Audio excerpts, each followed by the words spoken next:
turned 9:01 just like 2 seconds before we hit live. What's up? Ladies and gentlemen, boys and girls, children of all ages, we're live! What the hell is going on, fellas? What's up? It's fucking awesome, dude. Look at your energy. I love it. You went from like, yeah! Nice. Hey, baby. I love Hell it. yeah. Hell yeah. Shit, I took that from the Road Dogg, man. Oh, man. He was one of the biggest, best hype men in pro wrestling history, man. Hell yeah. He really was. Say what you want about him in the ring. I used to find him boring in the ring as far as his wrestling moves. But the other shit he did in the ring made up for it, you know? It was kind of fun. Yeah, you can talk. Yeah, he talked and he did this crazy shit with his shoulders and shit. You know? That's the best, man. Awesome, dude. Oh. Yeah, man. I was watching little New Age Outlaws this weekend.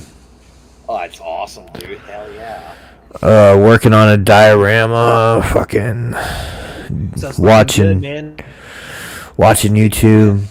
Like, yeah, you get to work on a dial. Finally, get you to get your room together, man. Yeah, that's what I'm trying to do. I know. Stop looking like I'm living like a gypsy. You know. That's the one thing about moving. It sucks. Yeah, we're in the middle of it now, man, and I don't wish this shit on anybody. No. Yeah, it's not fun. I won't let you know. Yeah, yeah, we're in the middle of it now, and it's like I just want this to be the last time. You know what I mean? Like I'm gonna this house we're getting. I'm gonna die. But hopefully, I won't have to podcast from the laundry room. I'll probably have to do it next year, dude. So I'm kind of for it.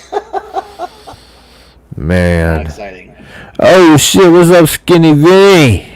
Vinny. Hey, Vinny in the house. I'm gonna move in with Vinny, man. That dude. I'm gonna fake my death and go move in with Vinny. I don't know. I think Vinny's house would be violent right now because he's quit smoking pot. So I'm not saying that Vinny's a violent person.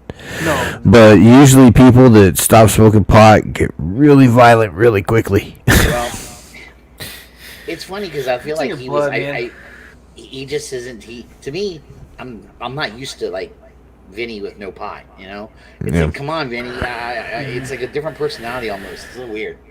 But no, Vinny's not that guy, man. He's a saint, man. I love that guy. He's special, all right. That's about all I heard. Dude, check out my Nick Brammer cosplay that I got on, man. I know, I see that, but here's the thing: you went like too high class. That's Under Armour. I just wear the fucking casual male, big and tall Harbor Bay ones. Dude, I'll say, man, there used to be like it was like the Fruit of the Loom, just brand ones that you would get them at Walmart, and they're like $3.99. That's what I used to wear all the time. I went back there 2 weeks ago to re-up. I was like, I gotta get some new tank tops. They don't have them anymore. I couldn't find them. Yo, I'll tell you what, the pro wrestling tees and AEW tee shop, for those wrestling tees, if you order the soft cotton ones, they're fucking awesome. Man. They're nice. They're so and they stay soft. Yeah. I have so many Danhausen shirts now. Danhausen's awesome though. He does, and they've got good shirts for him too. They're really good. So I can see. I browse that site a lot. So I'm always looking at now. But like I was gonna try and keep up with Danhausen shirts, and it's impossible. Like I feel like there's a new one all the time. It's hard. He's busy, dude. He's dropping like 3 and 4 shirts a week, and I'm like, whoa. That's like $150 a week, man. Danhausen's smart though. That motherfucker, he know how to make that cheddar. Yeah. He makes some money. Yeah, how does that work with if he's signed with AEW, how much of that money does he see? Like if they're I don't know. I'm not sure how his deal goes with it. I know before a lot of these guys had their own we're selling our own shirts on there, and I don't know if the deal with AEW means that AEW gets a percentage of it, or if you still, or if you're still doing it on the side for yourself. I'm not sure how much control AEW has over. Yeah, I don't know. I know in the WWE, like it's WWE's show. Yeah, they completely control everything. Exactly. You know? Right. I mean, and you're lucky you get a little, like the NCAA slice. Used to be. Yeah, they'll give you a little slice, and dude, I love that. I'm sure they get the lion's share. You know, that the NCAA like finally did like the NIL stuff, or what is it? NIL, yeah, because I always get that. Yeah, name, image, and likeness. Name, image, and likeness, and like nothing bad happened. You know what I mean? Like it's like the world didn't end. Like the NCAA is not losing anything. You've got people trying to say that bad things are happening when it's not. You know, it's like calm down. You know, and the NCAA basically did something interesting with that. They was like, okay, this is happening. We're just gonna we're not gonna enforce anything on it. We're just or I think they tried to get out ahead of it as much as they could, and because I think they were like, this is the way that the tide's turning, and there's nothing we could do at this point. Right, but it also feels like they, at the same time, they haven't made any they're everyone's trying to say they haven't put any restrictions on it, but there are still rules image so you can things happen. For social media stuff, like I know I was listening to a podcast like this like NCAA wrestling one. They were basically saying I can be in my dorm room and say hey, this, try this protein powder or something. But if they were on a weekend road trip and you wrestle at Oklahoma State and you're going to go to Iowa and Iowa State that weekend. Yep. You're not allowed to do it then because you're in a school related trip or something like that. So there are definitely some rules and things like that, and that's why schools have their compliance offices. Absolutely. And there's boosters aren't allowed to be given. Yeah, boosters aren't allowed to give athletes cars and shit like that. That's illegal. That can't happen. So there are people it's going to be the Wild Wild West. No rules. That's not true. There are rules. Shit, give them. Somehow people are getting around that because I've seen dudes post just got this new car. Huge thanks to this dealership. I'll be there doing autographs this weekend or something. That's insane, dude. Some of these young athletes are supposed to aren't supposed to have any money going to college. And the mothers are driving Good for them, man. Good for them. Love it. Hell yeah. Get that hustle. Do what you gotta do, brother. I know some colleges. I know some coaches, Nick Saban, are bitching about stuff and bitching about how it's trying. Yo, he was bitching about Dion. Yeah, he was. Did you hear what that man had to say though? He's bitching about. He's trying to say with this NIL shit, it's gonna negate competitive equality amongst college. And I'm like, you are bitching about that? You, Nick Saban, at Alabama? Alabama, where you have Nick Saban. Every resource. And it's say that in any other sport, but don't say it in football where there isn't that much parity, right? There's some in top tier, but outside of that, there's not in I think that's good because you see a lot more. So when that I forget who was that dude's name that did go to Jackson State. Dion, right? That was Deion Sanders, right? Yeah. He's a coach. He's a coach. Yeah. Are you talking about the players that move? Okay. Yeah, who was a player? Oh, I don't know his name. I'm sorry. Remember, but he was, but that rocked people's worlds, man. That happens all the time in a lot of other sports, and it's not. And it's kids will sign to. They'll verbally commit to a place when they're sophomores in high school. That's just stupid, man. Why are you even asking them about this? A verbal commitment, though. I mean, it sounds nice and all, but it doesn't mean shit. Well, I think, and you get a lot of old heads and people just kind of being they're not of their word or whatever. Man, oh well. Maybe someone came across with a better deal, and they're trying to set themselves. And if they're smart, they're looking ahead and trying to set themselves up the best they can for. The future, whether that be just financially through a deal that they're getting, or maybe they're at the time, I could only go to this school. They were the only place that offered me something real, and then I get this other offer. Or if I graduate, I get a better degree, or a degree that looks better than school A that I was looking at. So it's like, fuck it, man. Let them do that. Yeah, I mean, people hate it when someone good leaves their school, but then when someone that's good exactly what it transfers is. to their school, then they're all about it. You know what I mean? And that's what Nick Saban was bitching about. Nick Saban was mad because he thought he had some guys on the hook, and they bailed on him, and it went somewhere else. And he's fucking ego. This is Alabama. Nobody bails on Alabama. Yeah. And Saban needs to go fuck himself. Guess what, Saban? You ain't the only game in town now. Other programs are offering some good opportunities for these young players. Mm-hmm. Think of this: you're a cornerback coming out of high school. You're a really good athlete, maybe a 4 or 5 star recruit. You got a chance to go play for Nick Saban, sure, but you also have a chance to play for an NFL legend, Hall of Famer, arguably the best corner of all time in the game. The best cover corner, yeah. Best cover corner for sure. And Deion Sanders, meaning he can teach you specialty shit about your position that you're going to play. I mean, come on. There's a legit right to say he was from a guy who played in the league, and also yes, you take that same kid who might go to Alabama and he might be third guy, second guy. He goes to Jackson State and he starts because there isn't that depth of talent there. So he's going to get time. He's going to get better. He might do really well. Maybe the team does okay, but he's going to be able to get more kids to come there to play with him and for Deion.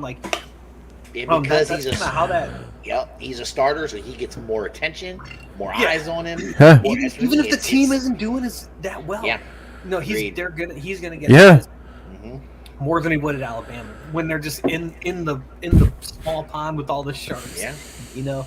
Well, there's a lot. You got that Oh, go ahead. No, so there are guys that have left Alabama through the transfer portal because of that reason. I was just going to bring that up. It's blown open since NIL because with wrestling at least you maybe have 1 or 2 guys a season transfer who are like studs, all-American type guys, and it was always huge news. And now it's just all over the place. Like every third day, this person's in the transfer portal. This person's in the transfer portal, and it's like. It can make it hard for coaches, but like for a fan, it just makes it that much more interesting, and it gives you shit to talk about in the off season. So I love it. Sure. I love it. And it is cool seeing people like Michigan this past season, picked a couple good guys and they took third at nationals, right? And where they otherwise wouldn't know. So it's like I just love seeing that shit. Who can they pick off? Pretty cool, actually. Well, I mean, Jalen Hurts. The world's still turning, so Nick Saban benched Jalen Hurts, and Jalen Hurts said, "Okay, that's cool. I'm gonna go play." He got an offer to go to Oklahoma. He took off. He went to Oklahoma. He was a starter in Oklahoma. Had a hell of a season in Oklahoma, and bam, he gets to go to the NFL draft, and he's Whereas if he would have just sat on the bench, rotting on the bench in Alabama, he may not even gotten drafted.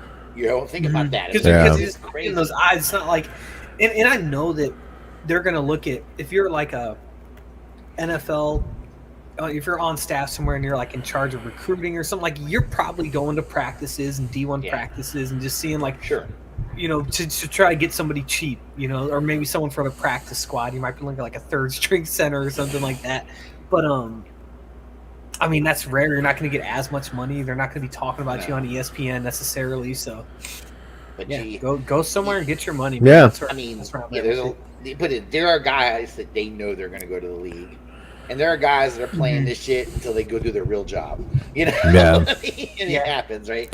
So, and those guys are going into the league. They want to get every advantage they can get, and I appreciate that. I can understand, And Nick Saban just shut up. When is that not the case, though? For Nick Saban needs to shut up. I don't know. He's one who definitely. I talk about this a lot. He needs to stop dyeing his hair. He's just a fucking goofball. His face is too old to have brown hair. You know what I mean? Yeah. Not fooling anybody. Looks weird. Yeah. It's all thin and brown. Like nobody's gonna look at you differently if you got gray hair. Like just normal. Yeah. okay. Gray hair. Like, nobody's gonna be like, oh god, Nick's safe. What's up, Ralphie? Hey, Ralph, unless he's like Urban Meyer, but just like Urban Meyer's got gray hair. He's picking up. Hey, don't ever be it. Oh, you're good, Rob. We're just happy you're here, man. Hello. Yo, Urban Meyer was just he hit that fucking, was it a kicker or a punter? If you're gonna hit somebody on a football team, hit the kicker, dude. Yeah. Okay. So it was a kicker. He hit the kicker and said, "I'll hit who I want. I'm the head ball coach here." What a mess that dude turned out to be, man. Oh my god. Oh man. Did he? Because did he have a heart attack, or was he just? It's like I heard he like just faked it. I think he just. And I think he was like out getting. I just imagine like he's out getting fucked up, and like his wife busted him on some shit, and he's like, "I got a heart attack. I'm so stressed out." He's a Florida dude, just doing God knows what. That's a good saw pull. this dude was doing in Ohio.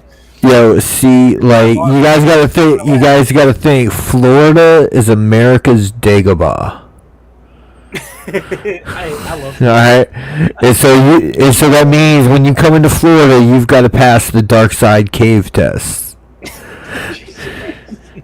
It's gonna be your worst temptation. Your worst self, the worst version of you. The worst version of you. And you gotta pass if you're gonna stay. Sir. Too much for me, I couldn't stay. I just gotta visit here and there. Have you, Nick? Have you been to the Florida Keys? No. Okay. When I was younger and I was a little kid and I lived in Florida. My mom had a friend that lived out there, and we would go visit her friend every now and then. So I remember going out there. And when I was a kid, I used to remember the Florida Keys. When I was a kid, I thought they were kind of dumpy. But from my memories of them, because I feel like when you got out to some of the islands, it was like these old houses and trailers, and there was like the restaurants that were there were like these rundown buildings and shit. It didn't look, and everything just looked old, and there were people that lived on their boats and shit. It was really weird. It was just like a fucking shanty place all the way down. And now apparently they are building them motherfuckers up like crazy. I was gonna say, I'd imagine they're just developing the shit out of that. It was like that when this last place we went to on vacation to, like it was like they're just buying up land and building like these brand new houses. Yeah. And like not even like people are buying them to be like Airbnbs basically. Yeah. Like people are building these houses with no intention to ever set foot in them. Oh yeah. And it's smart because like what they like a lot of these ones like they're resorts more or less. But there's just like all these houses, everyone owns them, or like different people own each one. But then like in the middle of the neighborhood, there's a bar, there's a restaurant, or a couple, probably like 2 or 3 restaurants, like a fancy one, a pizza place. There's a little grocery store, so like you can go to these places and never have to leave, which is like ideal for if you're on vacation. Like we were there for 6 days, never left the neighborhood. Like they had beach access and shit. Like yeah, man. They set up a place like Florida and Texas where it's just like so cheap to build. Like fuck yeah, man. Go there. They don't care. Like I've seen the stuff that they have around here. It's nuts. What's up, EE? What's up, dude? I asked this dude a question last night. He never responded to me. Obi-Wan, he never said anything, man. No, he had some opinions on Obi-Wan. Dude, I wanted to hear him. He didn't have time for me. He's I mean, it's. I finally watched the by the way. I finally watched Obi-Wan. So you'll be happy. I know. Last night he was probably like, "This motherfucker ain't seen this shit yet." God damn it, Russ. Yeah. I mean, I watched it with Anna and I watched it with RJ, and my daughter wasn't interested. I think she's soured on anything Disney that they do for Star Wars. She's like, just, I don't know. I feel like after Boba Fett, Rhea just kind of dropped out. She's just didn't like Boba Fett. Oh man, she's bitter, dude.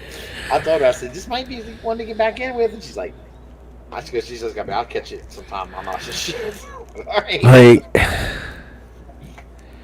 I don't know, man. Like, are are these kids gonna look back and see this sequel trilogy as fondly as we do the prequels? Dude, that's a really good question because the prequels are just dogged on, right? For so long until kind of recently. I think when the sequel trilogy really kind of established itself as what it was going to be, and everyone kind of saw it. I think, or maybe even a little bit before then. And I think it was maybe when like the people who grew up with the prequels got older. You know, like my nephew was born in 99 and he's 22 now, 23, 20, I don't know, 24, 23, I don't know. But like he's a good example of like he loves those movies, right? Like the whole, so like, and now he's of the age where he's got money, he's out buying shit and picks and choose where he devotes his time and everything. And I was 9 in 99, so like I saw those movies for what they were, you know, especially when like Revenge of the Sith came out, and I was like, okay, let's kind of see how these are perceived. But I always loved them and always defended them, you know. So I haven't heard a word you said past that you were 9 in 1999. You fucking young bastard. He says that, right? And I'm thinking about, how old was I in 1999? I know I was grown. What's up, Jose? Jose, what's up, dude? My ass was grown and already had a kid and shit. Oh God. Damn, dude. RJ's almost as old as me. We talk about this all the time, and he's almost my age. I could be your son, Russ. Maybe I am your son. Fucking scary. Oh Jesus. Nah. See, you can grow a beard. You ain't Russ's son. That's true. I can't grow. I'm smart. I know how to read too. Oh shit! What's up, Burgess? And you know, listen, what I up, can read. I'm working on that. Dude. I can read a little bit. Okay? All the fellas in the chat, man. Yeah. You can't respond to me, man. Hey, I get it. He's a busy dude, man. Don't have time for Sam. I ain't got time for Sam. I can't really control what's in the chat. But what I'm gonna say is, we're trying to be cool with spoilers. We're gonna try to be cool with spoilers tonight. Oh shit! I didn't even see her fucking Wolfenstein's popped in. What's up, man? Hey, Jesus. What's up? How you doing, boy? Dude, hey, I put Burgess in the house. Oh Jesus! I'm trying to keep track of all this chat jumping.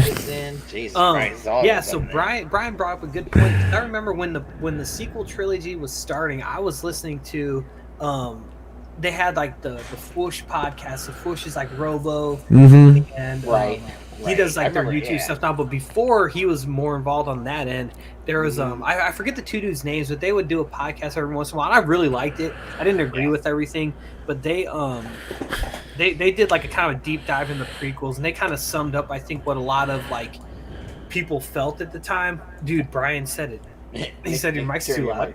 God damn it! But they were talking about. How is this? Say it again. Wait, hello. See, hey, okay, look, Burgess.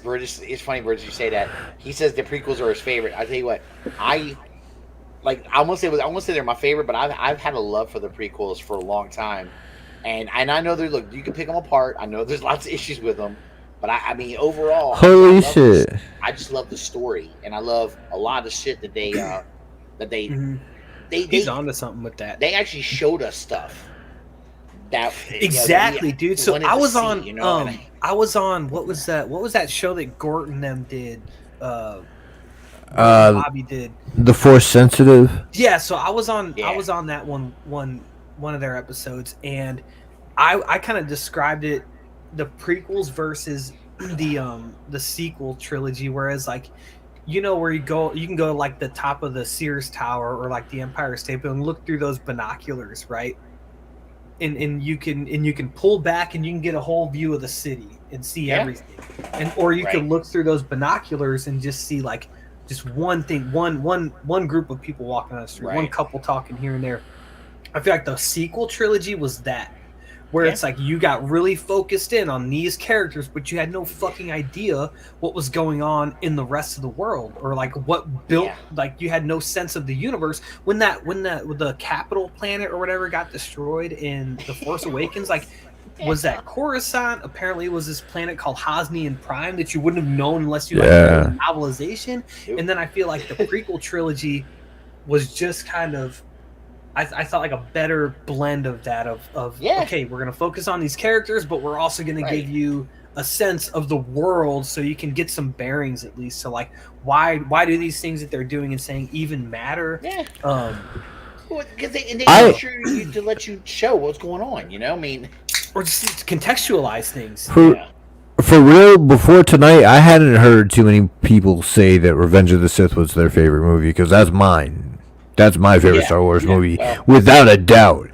And it's heartening to hear people to say the same thing. Great, dude, it's great. I watched it. Before, not to get into it, but I watched it last night because I was like, I need a. Anna watched it last night too. Anna watched it last night because she wanted to get ready for Kenobi. Yeah, so she watched it last night to get herself kind of. Hello there. Yeah, in the mood. I love the Emperor in that. He's just having a great time, dude. Ian McDermott. He's like, this is great. I love this. So I will say this. I'm gonna say this about. It's not my favorite. It's not my favorite Star Wars movie. But where Revenge of the Sith is the one Star Wars movie that brought out the most emotion in me of any Star Wars movie. Like I feel so many scenes in that movie where I feel sick to my stomach a little bit because I feel so bad for this character or that character. Mm-hmm. I feel like and it's really weird because it's sci-fi Star Wars, and you don't think of them as being that kind of a movie, but it does. When you're emotionally invested, I guess, in characers, Anakin to me is a tragic story. He just is, and I feel like the only thing I feel like with Revenge of the Sith, they pack so much into that. Oh, they did. In fact, they had to. But then, I feel like if they could have found a way to spread that out and just kind of dip a little bit more of that back into Attack of the Clones or something like that, then it would have been maybe tied it up a little bit. All that being said, I'm glad with what we got for the prequels. I love those movies, man. I think they did man, I was watching I won't get into that again because I always talk about this dude's YouTube channel, but this guy is So Uncivilized is the name of the channel, but he always talks about how they were different and that seemed weird at the time, but now that time has passed, they feel like those feel like Star Wars to me, where I think to a lot of people they maybe didn't at the time. But I don't think are going to age that way. But I'll be honest with you, man. The first two of the prequels are in the lowest of the Star Wars movies for me. Mm-hmm. Well, see, Clones and Phantom Menace. Yeah, I liked Phantom Menace a lot, and I like Clone Wars, but I think Phantom Menace does the best job of blending practical effects with visual effects. And that goes back to where we kind of talked about James Cameron last week of that's a groundbreaking movie. Had a full CGI characters interacting with human characters. But I can understand. That's true, but that Yoda looked like shit. The puppet, yeah, dude, he looks crazy. I think with the Phantom Menace, I think what I liked about the Phantom Menace is I've read the Plagueis book, right? And what I like about God, wouldn't that have been great to rework that, Russ? Right. Or just have that movie start maybe I don't know, and have I would have loved if Plagueis Plagueis was in that movie. If he made an appearance in that movie, it would have been fucking fantastic. It explains a lot. James Luceno wrote that book too, and I feel like he does a really good job. But it's a tight kind of, again, stuff that after reading Plagueis, you're like, shit, dude, this movie doesn't do well without it. Once you read it. Yeah. I recommend that book to anybody. I think I enjoyed the Phantom Menace more because I read the Plagueis book. Yeah, and I knew some shit that was going. Okay. And I don't even know if that's fucking canon or not. To be honest with you. Did you see? Somebody said in Revenge of the Sith when the Jedi come in to his office, to Palpatine's office, and you see Yeah, and you see those two vases, one on either side. Mm-hmm. One of those vases has Plagueis' ashes, and the other one has Tenebrous' ashes. Oh, that's cool. Here's the thing about that too, and I'll tell you why. He was a like keep their dark side collector. energies in that place. Yes, you know what I mean. Like he that's was cool all shit, dude. He was all about Sith like fucking objects, iconography and everything. Yeah, like oh my god, he was. And it's cool because I like that. I like that. I don't know if that's more of a Legends thing or not, but like the idea that like Jedi can kind of transcend this physical plane and go on. They can come back and interact with us if they so choose. But like whereas when Sith die, they just kind of like pollute that place.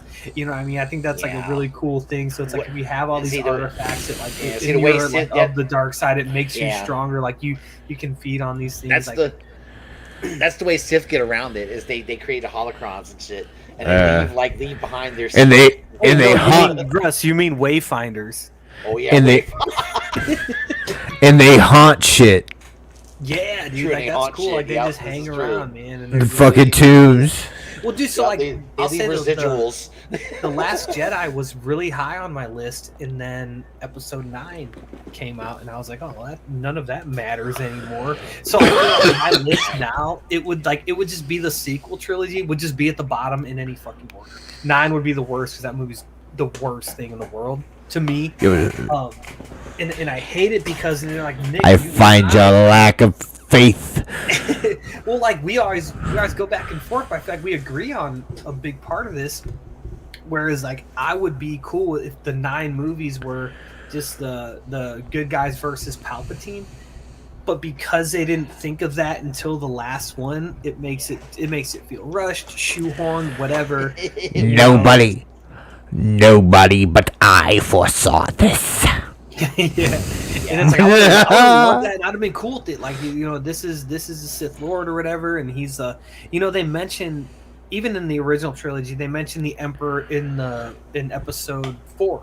So he's there. You see him in I don't know. Back, and then you deal with him in Return of the Jedi. Michael, I don't know. It was a YouTube video. So it's legit for sure. Yeah. Was what you're saying? Yeah. Right? So it's 100%. Yeah. It was on YouTube, okay? Dude, I saw it. It was on the internet. What are you talking about, man? Yeah. Michael. No. I'm just saying. If it's wrong, so am I. But see, here's the thing. What's funny about saying something like that though is, you could say something like that and kind of do the whole fan theory on it, or whatever.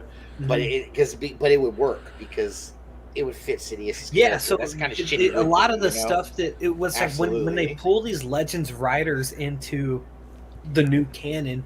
Yeah, they tend to, in those new books, bring in a lot of the stuff that they wrote about in Legends and kind of make it canon in that way. James Luceno did that with things from the Plagueis book that he made canon when he wrote the Tarkin book that was canon, right? He brought a little tidbit here and there to make things canon. I think that's cool that they do that.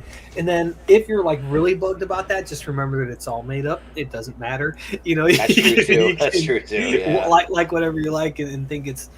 He said, "Stop watching Clownfish, Nick."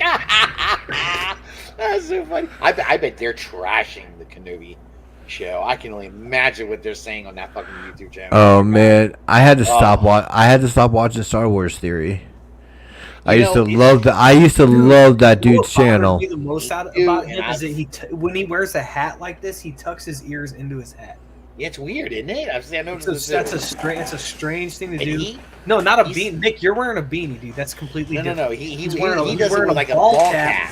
What? Oh. His ears in a ball cap. It's like fucking bizarre, dude. What is he like, fucking Mr. Spock on City on the Edge of Forever? Canadian. They don't know about baseball, man. I'm just playing. It's America's pastime and Japan's pastime. Nice. Not by choice. I just thought, it's funny that you say that because I used to be a big fan of his YouTube channel too, and I've had to we're like, you fuckers are gonna play baseball too. He started trashing stuff like a lot more than I remember. Like, oh, dude, he probably figured out that gets him a shit ton more views, man. That's what it is. I think. Good night, Burgess. Hey, B, what's up, buddy? What time is it in Michigan? It's 8:35, man. I know. This is when you got to go to bed. 8:35 on us. What is this? This motherfucker got to go to bed. What the hell? He's different. He works out and stuff, man. I know. He's like, I gotta go work out and buff my arms up. You know, look, Burgess, you a sexy motherfucker. Yo. Yeah, no, you already are. Good. Goddamn. Are y'all into Robert Frank? Oh, who's that? Dude, he looks just like Sam, but like if Sam was like 225 pounds and 6'3". And he fucking yeah, dude. And all he talks about is like how to get chicks and swole. You know, fucking yeah. Is that the dude that makes those videos in his car? Supersized. Oh wow. Okay, sorry, my bad. But excuse me. Well, man, you talked about that that Plagueis book, Russ. That brings up a good point because like even since then, and I know we always talk about those last 4 episodes of Clone Wars, like those make Revenge of the Sith that much better, man. Well, I think I haven't seen those. You have. Oh my god, dude! I cannot recommend them enough, man. That to me that's the best Star Wars content that Disney's put out is those last 4 episodes. Like the thing about blows Revenge everything of the Sith, it's awesome. And when Order 66 gets initiated, it's like it's cool, but we only see certain Jedi get the hammer down, right? But those episodes show you it from the clones' perspective and like what happens to them. Like, yeah, it gives you an idea of how some of them are fucked up, and then like fucks with their brains, man. I don't know, dude. It's wild, man. It wasn't like a thing where they were just like, okay, cool, yeah, let's go kill these Jedi. I love like that we told us to. Like, well, have either of you guys played Fallen Order? Yes, I've watched it all on YouTube. I haven't. Okay, yeah, because that was one of the things that you want to talk about, right? Was Survivor? Yeah, it's good. I didn't watch the trailer yet, so what was in it? Maybe someone in the chat would know. Is that the Grand Inquisitor in that? I didn't know. It was like that same species, but I don't know. There's like a dude in like a Bacta tank who looks like Sephiroth from Final Fantasy VII. I don't know who that is. He's fighting somebody. Okay, Michael said it is a Grand. So here's the thing, dude. Grand Inquisitor in Jedi Fallen Order trailer looks awesome. He looks scary. He looks like that species is supposed to look. On the Obi-Wan show, he looks like a big egghead. You know what I mean? Like it makes me so mad. But in the show, he looks great, man.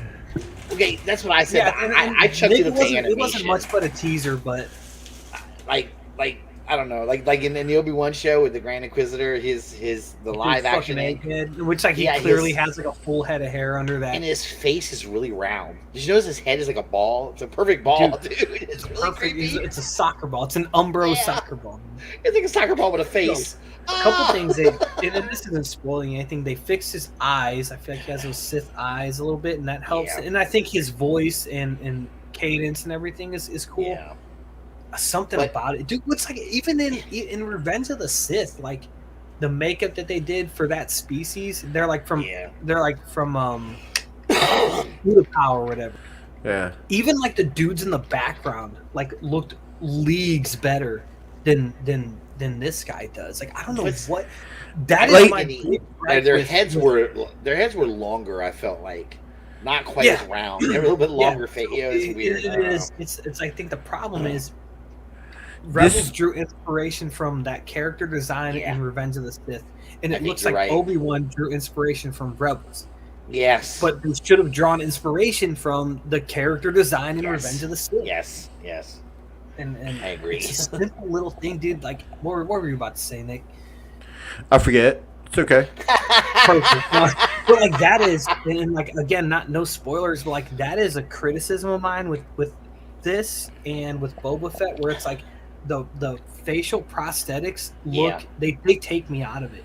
They take me out of it, dude. Like it looks like I'm watching something on like the CW is what it feels like to me. And maybe that's me being too critical, but like you have Disney money behind this shit. Yeah, I do. True. More, man. That's kind of what we were watching both episodes tonight, and my son that was my son's big gripe. He said he felt like he said he felt like and he was a big fan of Rebels, so this is probably why he's a little more biased about it. But he was like, look, he said I feel like they have a blueprint of how this guy's supposed to look.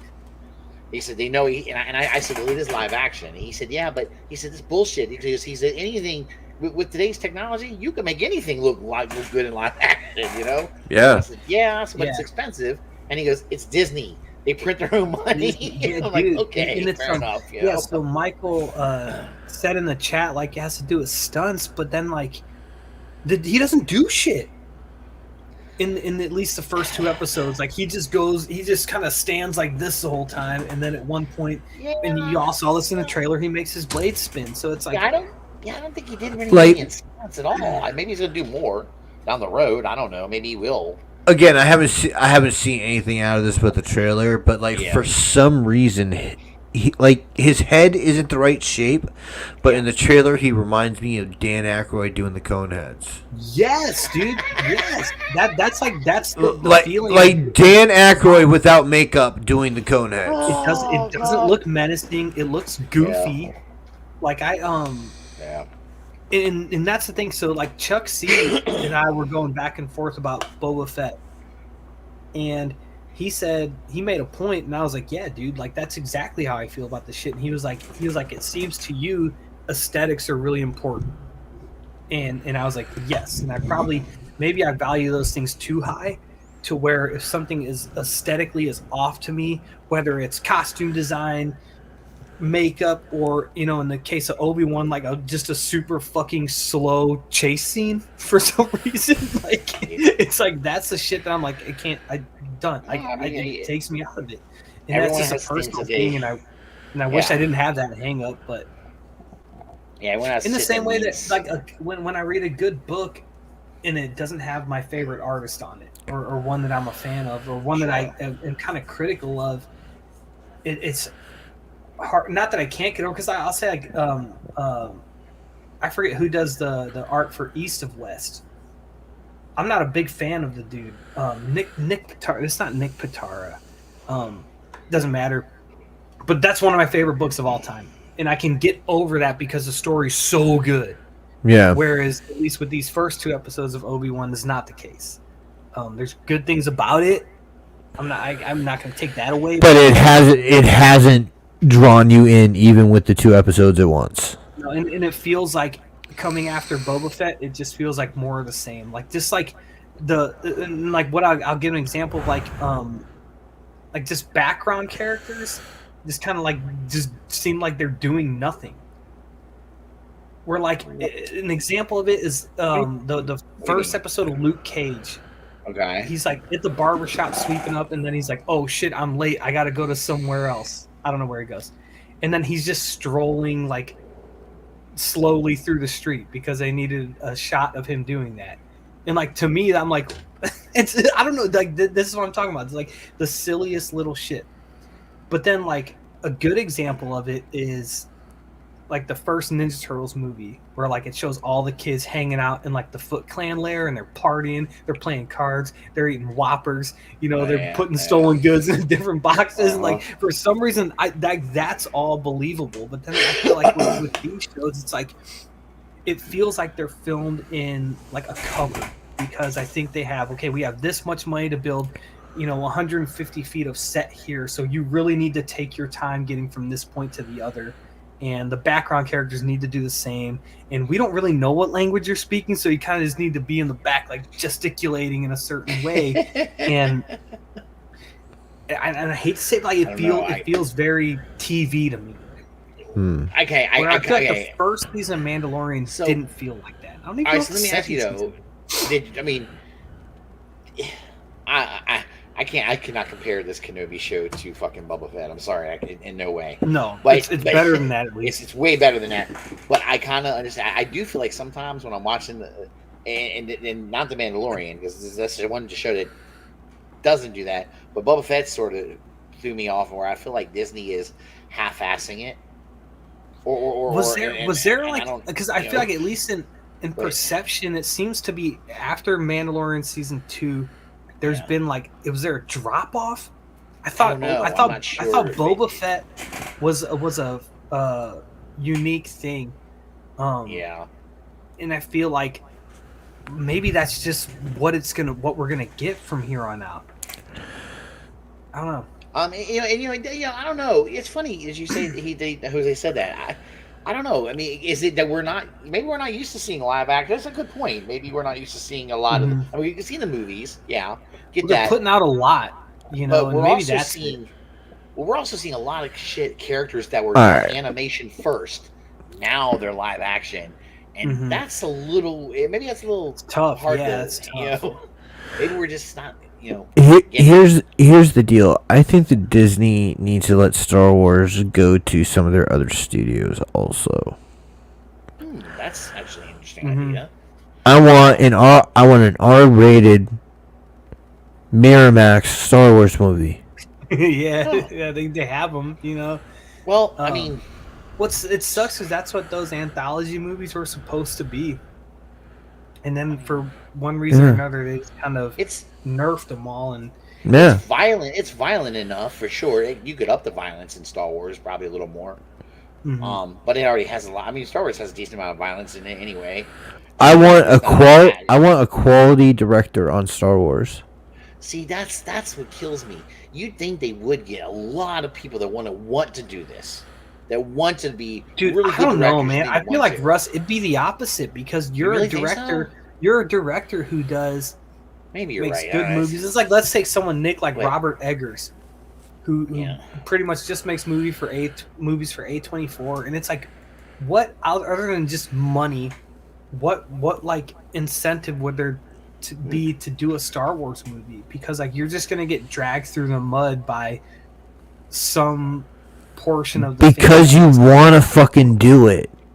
Yeah, and so I think that if you wanted to do it and you do it and then you just don't kind of give a shit what people say about it and stand by your work, then that's like the way to approach that. Yeah, but there could be some pressure on a lot of people too. Because I think there's a lot of pressure, and I think a lot of people.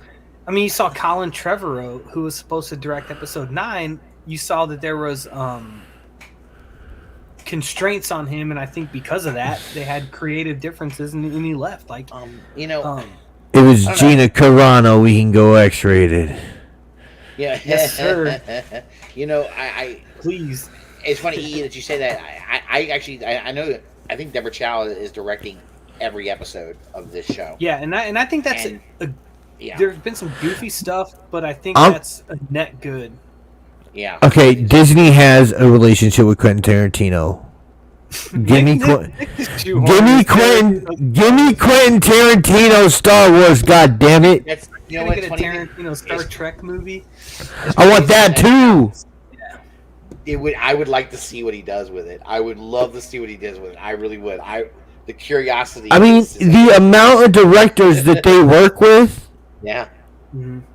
Man, so you're telling me you couldn't have a Rogue Squadron movie by the Russo brothers that would kick all ass? For sure, man. I mean, that's a good point. I mean, Star Wars fans are hard to please. I think Michael brought up Visions. I like that. That was really cool. Did too, and I love that shit, man. Like, they've never said this is canon because again, it doesn't fucking matter, and I think they leaned into that. And like, we got 2 episodes that I loved, and then the rest were fun. Killed 15-20 minutes. Like, yes, give me Tarantino Star Wars. With this show as it stands after episode 2, I'm not like done and out. I'm interested to see where it goes, but like even man, like I don't know. I thought like they did at the beginning of the first episode, and this isn't spoiling anything. They did like a recap of how we got to where we are now, and they basically I actually liked that, by the way. I thought that was cool. But like Russ, that's the only emotion that I got from the whole 2 episodes. Well, because I can understand. But the recap, that's good though, because that recap, it should get you emotional. Yeah, and it looks like they did that, and I was like, I'm fucking. I don't know. You didn't really feel a way about Obi-Wan. You didn't really feel a way about him. I did when he was he's cool. He's cool. And I'm okay with it just being like a quiet, kind of introspective thing as to what he's doing, right, that's not going to be the case. Yeah, I love the shit between him and Owen, which we saw in the trailers. Like that's not spoiling anything. Like that to me is the most interesting dynamic. I gotta give you guys. I think Owen is a fucking prick. I'm just gonna let that. I do too, and I get it. Like, and I better get it. But he's like, yo, I saw that shit in the trailer. I was like, whoa. Yeah. And like Joel Edgerton's just a really good actor, so like he sells it well. Ewan McGregor's a good actor. He sells his part well too, and it's like that to me is super fucking interesting. I didn't like him in New Hope. I didn't like him in Attack of the Clones. I thought he was a little douchebag then too. He is like of his way, and I think he speaks to what a lot of people think about the Jedi in the galaxy at large. Like, who the fuck are these dudes? Like, they don't do shit here. Like, they don't come help us with our problems. Like, Also, to keep this in mind, by this point, there was a PR campaign launched against the Jedi Order though, post Order 66. But dude, I mean, it's like take Phantom Menace. I mean, like they came to Tatooine. Padme's all bugabooed about why is slavery still happening, and they're like, "Well, it sucks, but we're just gonna take this one. We're not even gonna do bomb, and then we're not gonna do any. We're not gonna send in a garrison back here to liberate these people." Like, so like I get where Owen's coming from. Where it's like, fuck these people. They don't give a shit about what happens out here. Like, we're on our own. Like, the Jedi were really weird because there was a sense of right and wrong, but they didn't feel it was their like place to enforce right or wrong.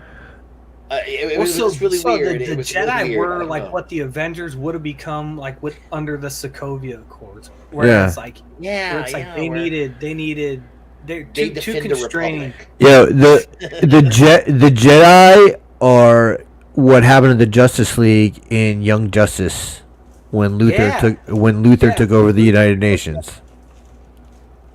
They might need to go somewhere and can't do it, or can't go somewhere where they need to. You're right though, but that kind of tainted the Jedi a bit because I think there were people around the galaxy that had this mentality of the Jedi, fuck them, they never did nothing for me. Never helped me out. So it's like, who are they? And then even with Owen, like he said that thing. He's like, you know what, like you trained his dad or whatever. But it's He didn't know the nuances of all that. Like he didn't see the ins and outs. He just saw like you trained this dude. He turned into a monster. So like, no, I don't want you around him. You know, like he's gonna keep his head down. It's kind of wild, by the way, that Owen. So does Owen know? So Owen knows that Anakin is Vader? No, I think he knows that Anakin turned bad and that Obi-Wan killed him. And then Obi-Wan apparently left him for dead. And I think because Obi-Wan thinks that Anakin's dead too. Apparently that's and that was something I guess I could see, but I didn't, because when he says that, I could call my attention. I was like, because I think he was like, he probably explained the situation like, yo, his dad lost his mind. It's like Anakin had a relationship with him. Yeah, like his wife died of sadness. Owen acts like that was my brother. Oh, like I'm a fuck you, Owen. Owen, you dick. He didn't like you. Here's one thing. In canon, almost no one knows Anakin is Vader. Almost no one alive, because Vader and the Emperor kill you if you know that fucking Vader is Anakin. Even if you're like an Imperial officer or something like that. Like, what's up, Jason? Hope you're feeling good, dude. How you doing, bud? No, you're right about that, Nick. That's what threw Anna off in episode 2 of this show, because Anna hears this character say this, and she's like, "What?" And like I'm the kid, Anna automatically like zoned on it. She's like, "Whoa! How do you know that?" And she's like, "Who the fuck are you?" I was laughing. I thought it was funny as shit. Yeah, and it's like that's another thing I'm worried about is like, because we all know we're gonna see Anakin, like that from the trailers, like. He comes back. Like, if he comes back and looks goofy, that's really gonna bum me out. It's really gonna bum me out. I don't. Every like part of the story that Owen has been involved with, I feel like they don't do him as a character. To me, they don't do him any favors. Like Well, I mean, I don't even, because I didn't even see him like that. I just saw him as like representing a different perspective. I guess, but I see what you're saying. But the way he spoke to Obi-Wan was so just. For one thing, Obi-Wan, by the way, is the one who brought them the fucking little kid. He's so goddamn concerned about. I get it. But Obi-Wan told him, it's like he didn't ask for that. You know what I mean? No, like he showed up at their doorstep with this kid. I know. And now 9 years later, right? It's a different story. Right. Like because they've raised him as a son. You have some respect though for the guy who put this child in your life, and that you've grown to love. Obviously, because they obviously love you. I mean, he put him there because he killed his dad. You know what I mean? Yeah. Well, like I think. Yeah, but Owen, this is because his dad was a fucking psychopath. He had to kill from Obi-Wan's point of view. You know, so I just think it. I know. From where Owen sees it, I get where that comes from. I get that perspective. Like he doesn't, I get because like he wasn't there. He didn't see this shit. Like Obi-Wan could be making it all up. Like I mean, plus, how much detail did Obi-Wan go into? We don't know how much detail Obi-Wan went into anyway. So, but remember in Attack of the Clones though, when they first meet him, when Anakin first meets him, and then Anakin finds out about his mom getting taken and everything, Anakin gets up. And little smart ass Owen goes, "Where are you going?" He's like, "I'm gonna go find my mom." Fuck you, dude. Like, yeah, even there, like he's like, "I'm gonna go and confront whatever danger awaits me in this desert." Where I think, as a trained Jedi, that's like, that's what I'm gonna do. But I think to them, it's like, this dude's insane. Like he's gonna go out there and get killed. Or get his leg cut off like my dad did. Like, that's because Owen is a flea. And Anakin's a badass. Anakin's literally the chosen one. Like, right. So I get all that too. Like they're just like the rare. They're built different. Yeah, definitely. It's like there's Anakin, the rare, just like regular people in the Star Wars universe. You know, and I think like that perspective is important. Owen's a moisture farmer. I mean, exactly. He's a fucking moisture farmer. Like he's not gonna go fight these sand people. What the fuck? You know, like. I so wish I wanted Obi-Wan to like just force choke him. I know that's not Obi-Wan's style, but it'd have been great. Force choke that motherfucker. Shut your mouth. Obi-Wan probably gets it too. You show some respect, you little bitch. But nah. We have an episode of Crossfire where me and Russ just argue about Owen Lars. Like the most menial of character. It's so funny. We get all dressed up. Who used to host that shit? Oh my god. A bunch of people did, man. Oh man. I used to watch that show sometimes. It was good. I love it. I remember Pat Buchanan being on there all the time. Yeah, I do remember Pat Buchanan being on that show a lot. Oh. Crossfire. It'd be cool if they did Crossfire like on Star Wars. That'd be badass. It would have been interesting. The Emperor. Come out of hiding, Princess Leia. Jason, that's cool. I think I'm gonna try to get Anna and sneak away and see it tomorrow. I think I'm gonna try to go sneak away and see it tomorrow with her. I'm gonna Jason said I went and saw Top Gun Maverick today, and I'm gonna try to go and just kind of leave the kid. The kids don't care. The kids don't want to see it anyway. I try to get them to watch the first Top Gun movie. You know what I got? This is old, Dad. It's a terrible movie. It looks crap. It's old. I'm like, oh man, just because a movie's older doesn't mean it's bad. Watch it. Yeah, I think I've been a bad dad by not having the 14-year-old watch Top Gun. But I mean, hopefully, listen. You want to about Cal? Hopefully, Cal is a little more respectful. I bet he'll say, you know what, Dad, I'll sit. If you offer, I bet he'll sit down and watch it with you. I bet he will. Not my favorite. I've been surprised. I've been surprised, man. He's taking to the gangster movies pretty well. Oh, that's great. Does he like Goodfellas? Have you tuned in? Yeah. And then Ray Liotta died. No, I know. Yeah, I watched Goodfellas. Bummer, dude. That's a when loss, I found out he passed away, I had to watch it. I felt compelled. Mm-hmm. Nick, that's a good one to show to like someone Cal's age who's still that's good. Maybe has a little bit of a shorter attention span, but can appreciate the adult content. Yeah. Like, I mean, any Martin Scorsese movie, it just moves like this. Like they just, because that's like, Goodfellas was like, it was that movie it was always on TNT on a Sunday afternoon or something like that. Yeah. It's like one of those movies, like, and I'd be flipping channels, but like no matter where I caught that movie, I'd watch it for 1 minute, and then I'd be like, and then I would just finish it because like you can't turn it off. Like it's awesome. Like that movie. All Martin Scorsese's movies. Every performance in Goodfellas is perfect. I think, but this one's just the best. It's just so engrossing from the first scene, the first frame, and those performances, like all those characters, like Robert De Niro there, like Joe Pesci, those are like archetypes now. Yeah. You know, and what's funny about it too is that movie is also a movie you could pick up anywhere in that movie and still watch it through and enjoy it, and just enjoy what you see of it. You know, you could miss the first half hour of it and still love it. You know, even though the first half hour is my favorite part of the movie. Fuck you, pay me. I think it's the best. I think it's Martin Scorsese's best, and I think like every one of his hallmarks. I think, guys, like they're all present in that movie. Definitely. What do you think, awesome. Nick? I mean, it was sad though when I heard he passed away because it sounds like his death was not expected. It sounded like it was pretty sudden, you know. And I think he was in the middle of shooting. I have a really weird Scorsese opinion. Oh! Do tell. Are you not a fan, or are you just? No, I'm a big fan of Scorsese. Okay. I think Scorsese's best movie is The Aviator. It's good, man. I like it a lot.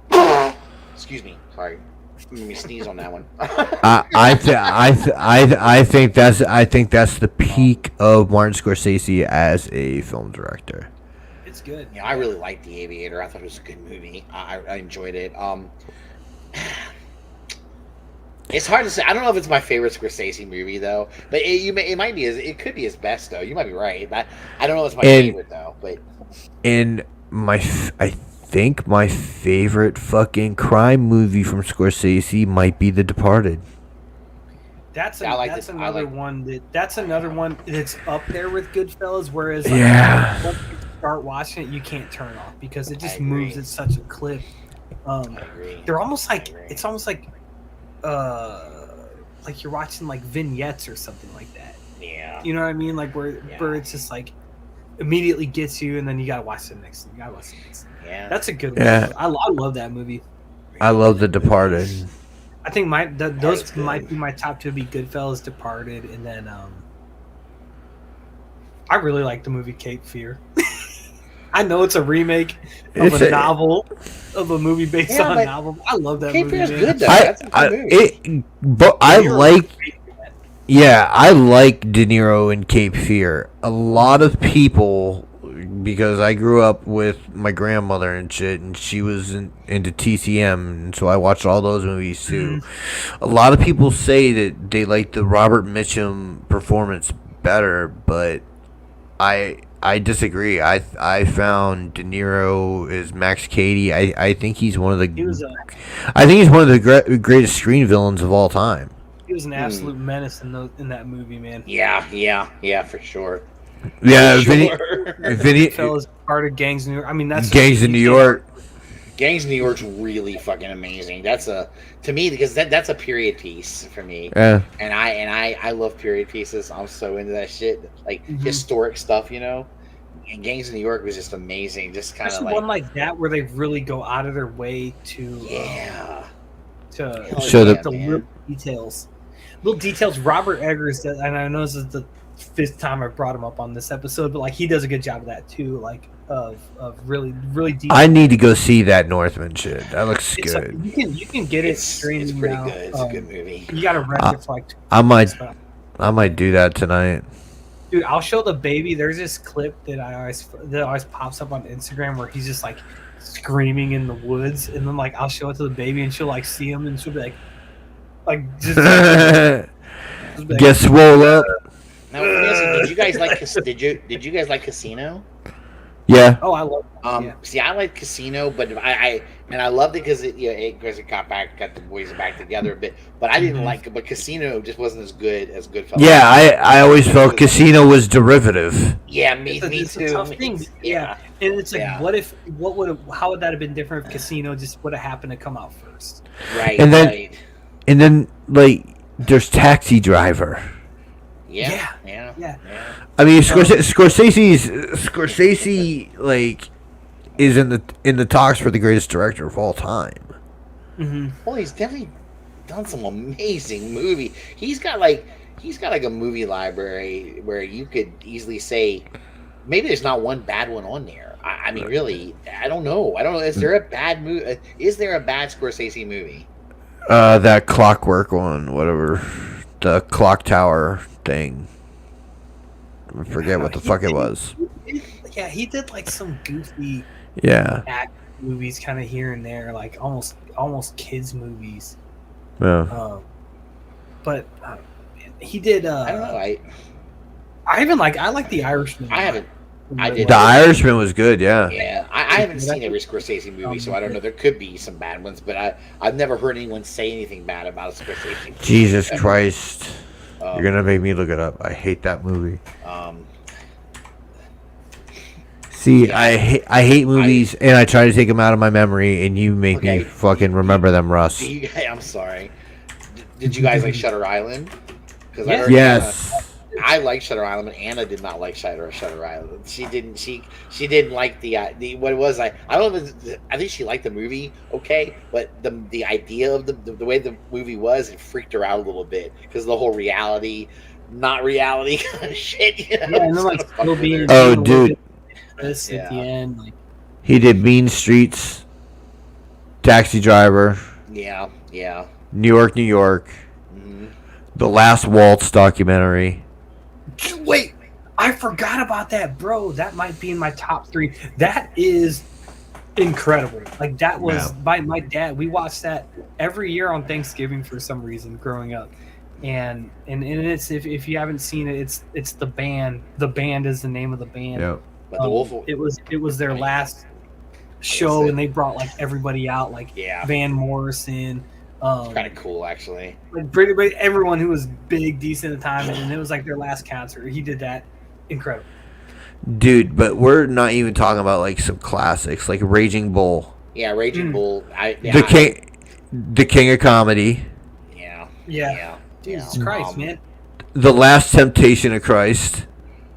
Yes, that was a movie my mom liked. My mom really liked that movie, so therefore Russ had to sit through it. Yeah, Russ had to watch it. Yo, probably his most underrated movie was Bringing Out the Dead. I've never seen that. That's good. Yeah. Bringing Out the Dead was pretty good. I liked it. Like there's something. It was a good movie. It just wasn't a movie that I was like. How to say this? There's other movies he's done I'm more interested in than that one, but that doesn't mean it was a bad movie. It was a good movie. It just wasn't, The movie I was thinking of was called Hugo. Oh, Hugo? I don't remember seeing that. Movie. He did a movie in 2016, I think, with Andrew Garfield and Liam Neeson called Silence. It was about like missionaries, like Catholic Jesuit missionaries in Japan. Yeah. Like, I know what you're talking about. Crazy, but like that's a really good movie too. Yeah, I mean, dude, anyone who says they watched The Wolf of Wall Street and doesn't like The Wolf of Wall Street, I think you're fucking nuts. How you can't like that? That's another one too. So he's like, it is best to just like bang, bang, bang, bang, bang, bang, bang. Yeah, just move it. It is so goddamn good. You can't even like. I don't know. It's paid and story. It's up there for me. What I mean? Like great ones. He's got to do that better than it. He did, dude. He did the first episode of Boardwalk Empire too. Yeah, I remember that was like that. Oh wow, that's pretty fucking cool. Yeah, Boardwalk Empire was pretty cool. I mean, you put Scorsese up against anybody's catalog. I mean, well, I think you're right. I mean, I think there's it just he's just on another level, dude. Yeah. He just is, and I I mean, and a lot of his movies too. What's really funny about his movies, a lot of times good directors tend to not necessarily have a lot of box office hits. Scorsese's got a lot of box office hits too. I mean, he's got movies that did really well in the box office. So you can't you almost gotta say he's hitting it on all cylinders. You know, he makes the money, and he does really good art. You know, so it's and I mean, he doesn't have the amount of stinkers that say like Spielberg has. no, I'm telling you, Nick, I don't think he's got many stinkers. I really don't, Yeah. because there a lot of his movies aren't for everybody. There are movies Right. he's done that aren't for everyone, that aren't going to appeal to everyone. But I would say probably almost the majority of it, like 99% of his movies But there- are good. There's no War of the Worlds on Scorsese's record. True that. Yeah. Yeah, I mean, almost every director, if you think about it, you could probably go back over their filmography or something and all their work, and you could probably see not just one stinker, but a lot of stinkers. You know, with Scorsese, I don't know that you can do a lot of. Weren't a lot of really bad. I don't think there's any bad movies, but Hugo. Yeah. well, Hugo. I've never seen Hugo. And that might be a good so movie. I've maybe just it never is. seen it. I don't know. Yeah, I mean, you know, but again, I think what it is I think there's some movies that he does that aren't for everybody. So some people, it's not that it's a bad movie; they just didn't care for it because it wasn't their thing. You know, so I understand that. Yeah, and that happens. You know, you can't please everybody. So, but he's awesome though, man.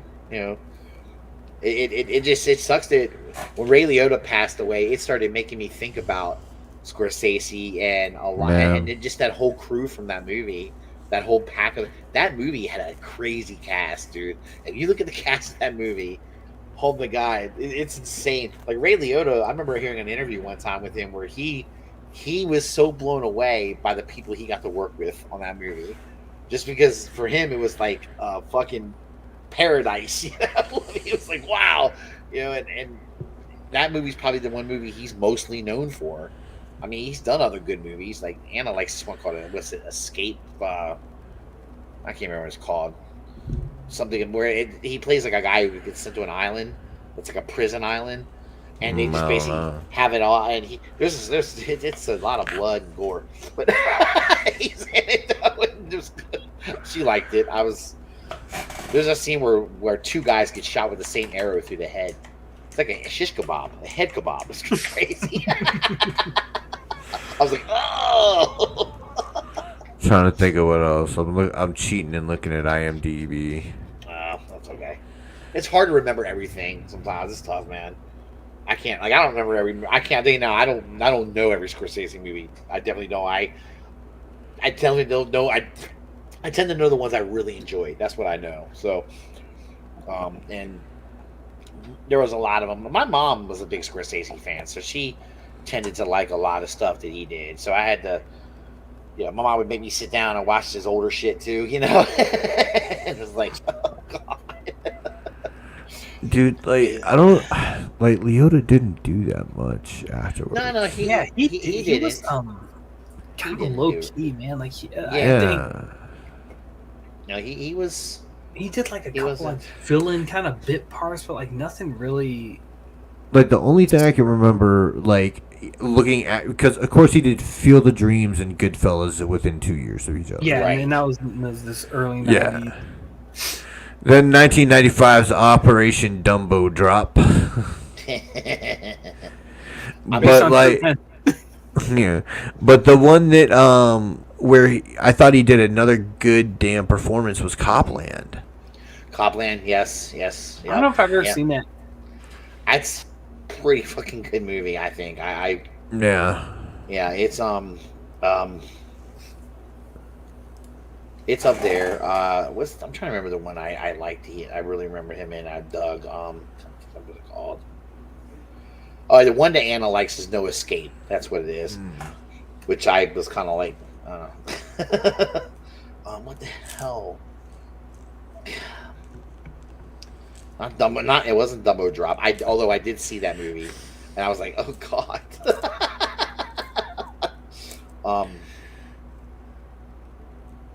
And Copland was really good, but there's another one that I remember seeing that he was in that I really fucking like. He plays a fucked up dude, man. That's all I can say. It's really bad. Hannibal, where he plays Paul Krendler and he gets his brain eaten. That was really cool. That was actually kind of cool. Because I don't know what else. Like, Yeah, I'm trying to remember. What the hell is it called?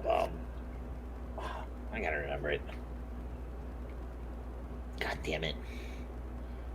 No, not Identity. Oh yeah, he was in Wild Hogs too, wasn't he? I forgot. That's true. I have a special love of that movie, that Wild Hogs movie, just because it's a bunch of old dudes riding motorcycles and they trying to be cool. Oh man, I can say it because the door's shut, but I've been wanting a motorcycle lately. Oh man, I can honestly say to you, Nick, you got to talk to Rob, man. He bought a motorcycle. He hasn't got off that thing yet, man. Really, Rob loves that shit. My wife will not let me get a bike. She is absolutely panicked. She thinks that I will. She's like, you will die if you get a motorcycle, and I'm like, oh my god. And I just don't want to have the fight with her, so I just it's not worth it for me. So let's go fuck it. It's not the battle. I guess I give Kate panic attacks when I drive. Like when she's in the car? Yeah. That's funny, dude. But then she gets nervous, and that makes me nervous, and I can't fucking like, oh! Dude, Jack would give me a hard time. She'd be like, why are you whipping the car around? I'm like, and it'll be like, I'm just like, the road bends, like, what do you want me to do? Or like, I know, right? I gotta turn. Like the person in front of me like stops short, and I gotta stop. And then she's like, what are you doing? I'm like, would you you want me to rear end them? Because like they're stopping, I need to stop. And then the one she uses on me is, I trust you, but I don't trust the other people on the road. That's what Anna says to me all the time too. Yeah. No, dude, that's I get that all the time. That's the shit that they'll say to you, like, keep you from going to bars. Like, I trust you, I just don't trust these other hood rats out there. I trust you, baby, but I just don't trust these hoes. Yeah, dude, that's the same excuse, man. We're like, Kate, why don't you trust these hoes, man? That's funny, dude. Oh man. But yeah,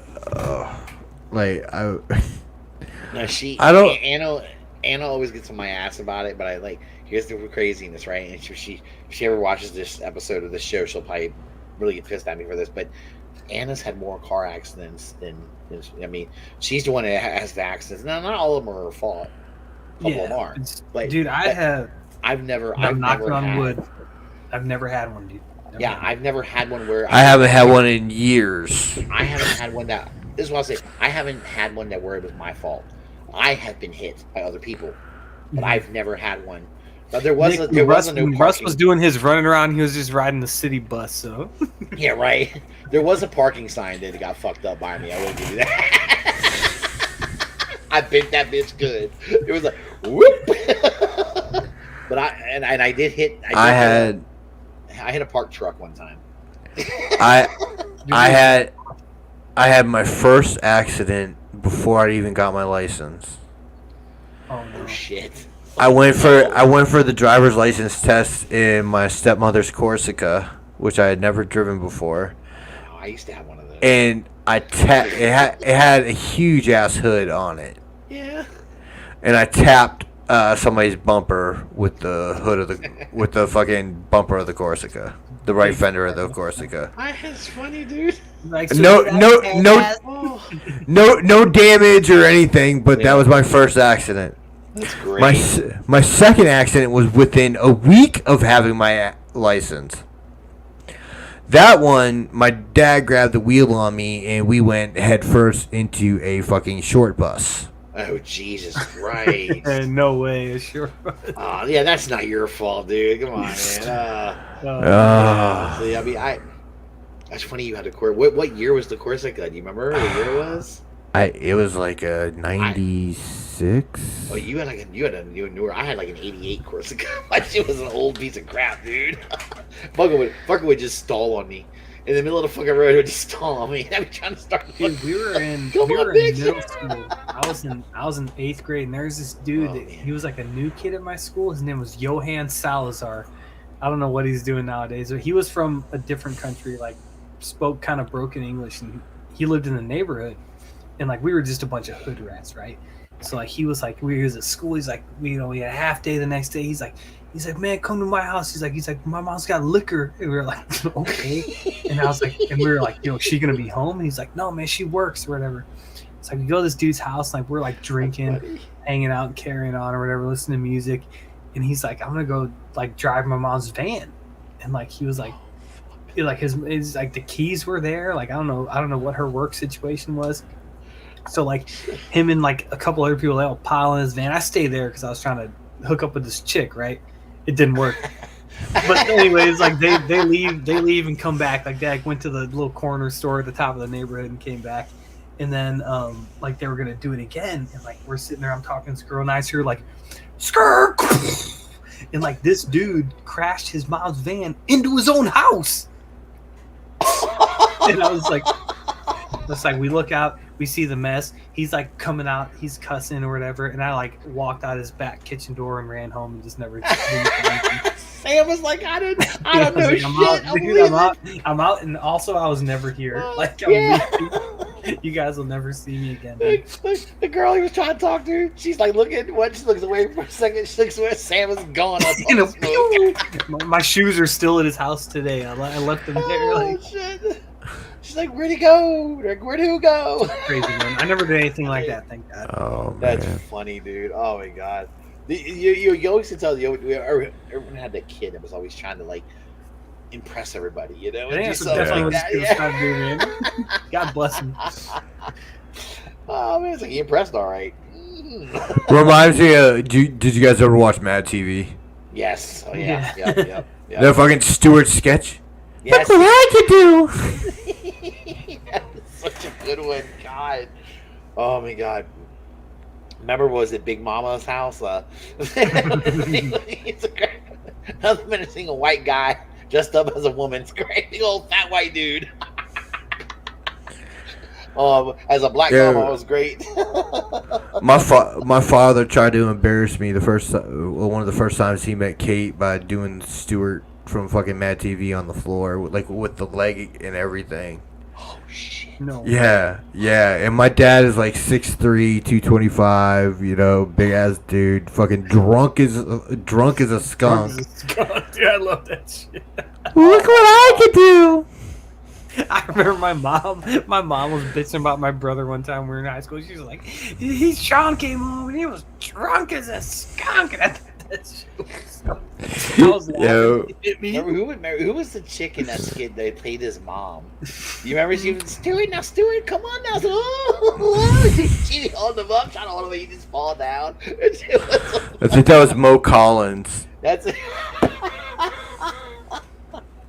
Oh, those were such good stuff. Oh, man. Dude. And then the first thing that my stepmother, who was married to my father at the time, well, the first thing she asked Kate was, "Oh, I hope you're on birth control because I'm too young to be a grandmother." Oh my God. Yeah. So that's the quality stock around here. You know what? Make the Brammer stock, man. Like, yeah, you know what? Don't worry, we're working on it. Just gotta do better, man. Gotta do better. Yeah. That's all funny. The time. Anna's mom, I'll never forget. Anna was at boot camp because she was in the Navy, right? For a while, so she's at boot camp. And while she's at boot camp, Anna and I just got married, and she took off to boot camp, and I'm working, and I'm getting I'm getting letters from Anna all the time, and I'm talking to her on the phone when I can. And I get home one night, and my mother-in-law says, "I need you to sit down. I want to talk to you about something." I'm thinking, this must be important because it was too weird to have her just talk to me about anything, So, what is it? She goes, "I know you don't want to have children." I said, "You're right. I don't want to have kids." And she goes, "I think you need to re-examine that." And I'm like, and I told her, I said, "Well, maybe I should do it in the future." I said, because right now she's not here, and kind of hard to procreate when the wife's MIA. And she's like, "Well, she's going to be home at some point, and you might want to think about maybe really reconsidering your decision." And I just kind of looked at her in my ass. I said, "Okay, fair enough." I said, "I kind of want to wait till I can afford them." She goes, "You'll never be able to afford them." That's true, man. That's true. She didn't lie. Yeah, she did. But she's trying to talk me into having kids. That's the worst thing to say. I'm like, what the fuck are we having this discussion yet? Russ like, man, I'm ready to pump and dump, man. What do you want me to do? Oh my god, it's too funny, dude. It cracks me up, man. But that's the kind of great conversations I had with my in-law. It's like, and then Anna's dad, was the. You just gotta have doing kids my daughter wrong, or I'll shoot your ass, kind of guy. It's like dude, you're ex-military and you're a postman. Shut up. Yeah, I feel like anyone that does that acts like that is like, they like still got something to prove. You know what I mean? Yeah. Like, it's like you can spot it from a mile away. Like, it's nothing, man. It's like, funny when I got to know him real good. Kill me with your gun? Like, do it. Yeah. You know? When I got to know him real good, though, it was almost like you knew that was all an act. Because he's totally not that guy, you can spot that. It's not. It made me laugh. Like, nobody's actually. Shit talking. Funny as hell. Kate's dad's always been pretty damn good to me and his wife. That's good. That's good. Dude, I'll say that, man. Like, I know. Like I've always had super good relationship with my in-laws, man. Like Jackie's mom and shit, and then like her she's got two sisters, and they're just great, super great to me and my kids and stuff. Like, they're like better siblings than my actual siblings. You know what I mean? So it's like I can just like count on them for more. So it's like, I don't know. I think about that all the time. Like, I'm lucky. Yeah. It's crazy sometimes. Me and Jackie's sister, we'll be getting fucked up together, man. Because Jackie don't drink for real, but her sister does. She drinks like more than me. I mean, Anna's mom passed away some years ago now, and Anna's got a better relationship with her dad than she ever did before, which is really good. But like, Anna doesn't talk to her sister. Anna and her sister had a really bad falling out after her mother passed away. So it's like I sometimes feel like Anna once said to my sister, she said, you're my real sister, because you're more of a sister to me than my sister is by far. Dude, and it broke my heart to hear her say that, because I was just like, wow. Of course my sister ate it up. She's like, I know, I'm fucking awesome.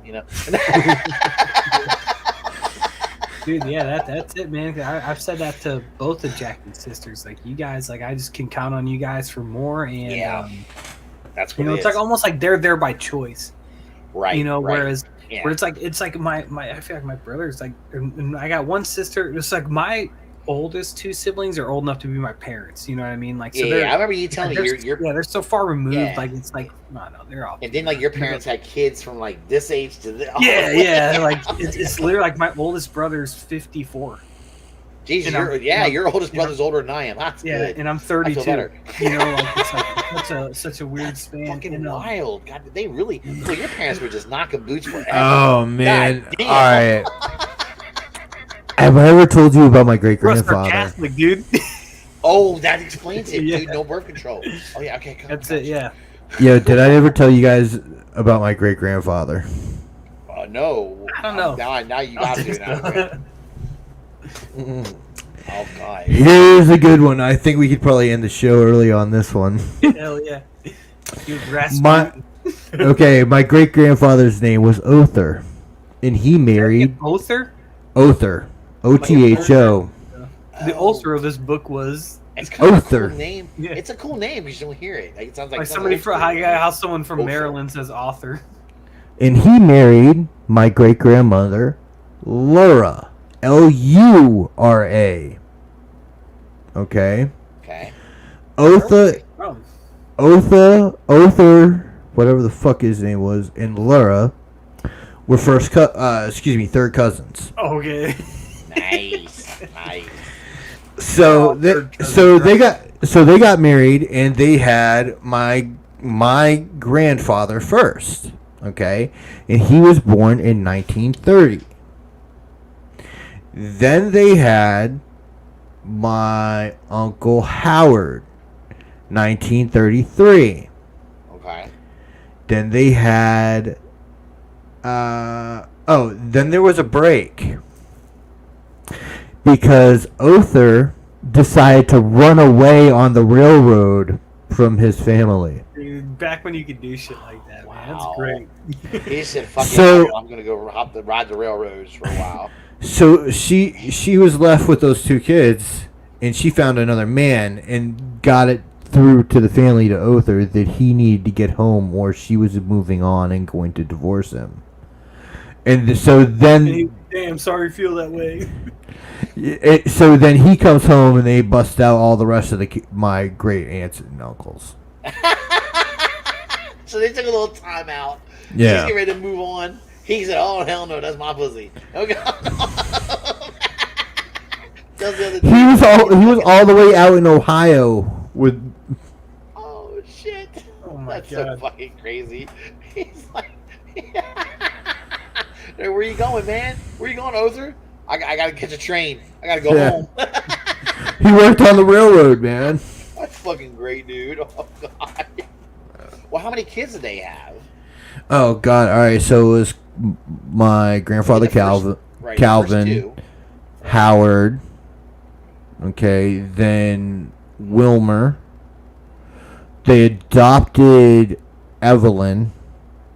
Had Julian.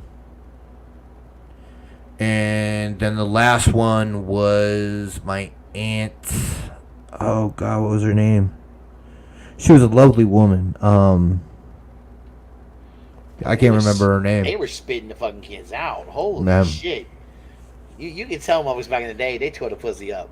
They couldn't stay away from it, dude. You know? Dude, it was during the Depression. What else were you going to do in fucking Southwest Virginia? Besides canned vegetables and fuck, you know? Yeah, that's it, you know. Dudes went out and worked on some manly shit, and they came back and was like, "Yo, bitch, take them." But I'll tell you what. From that generation, those are men. Tough guys, yeah, it's true. Well, they were. I'm not talking about guys that are gonna try and whoop your ass. I'm not gonna talk about Yeah. I'm talking about men like men. They were like, yeah. Grew up in the Great Definition of men, World War II. Yeah. They were, if you're born in 1920, if you were born in like 24, you were caught in World War II. Yeah, well, that was the thing. My granddad, was only born in the 30s, so he wasn't fighting. Yeah, it's too little. But you know what though?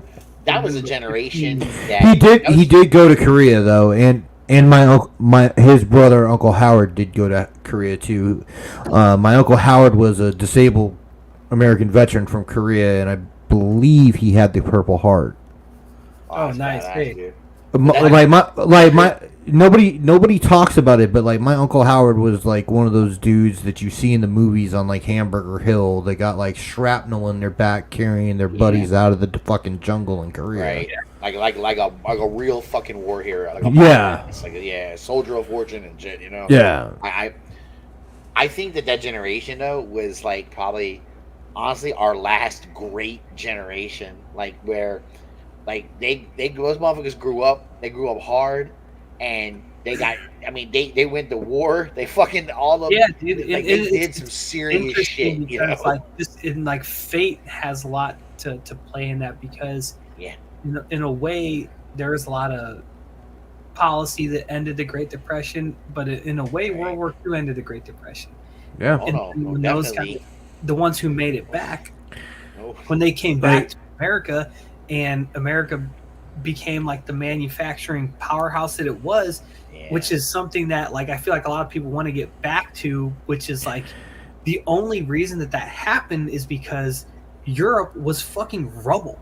Like there was no manufacturing to Europe wasn't industrialized to almost any extent outside of Japan, who was also rubble.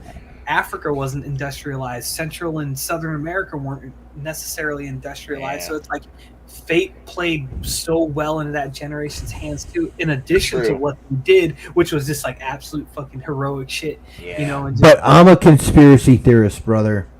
And here we go. Joe Biden has already enacted the War Powers Act to produce baby formula. Russia is in the Ukraine. Belarus is talking about invading Poland. Oh my god, dude! Belarus would get their dicks kicked in by the Polish. The Polish have been waiting 4 years for this. They would be licking their chops, man. That's just because they want to prove they hate the jokes, dude. They want to do some shit. They hate Russian people more than the jokes. Yeah. But I've been reading Jesse Ventura's American Conspiracies because that's about what I can read right now. Oh my god! Yeah, I love it, man. I bet Jesse Ventura's got some good ones. Hey, listen, Russ. Wasn't Ross. You just say big formula. Whatever the thing is, like if it's big, Listen, big formula's got us all eating out of their hands. It's me, Jesse.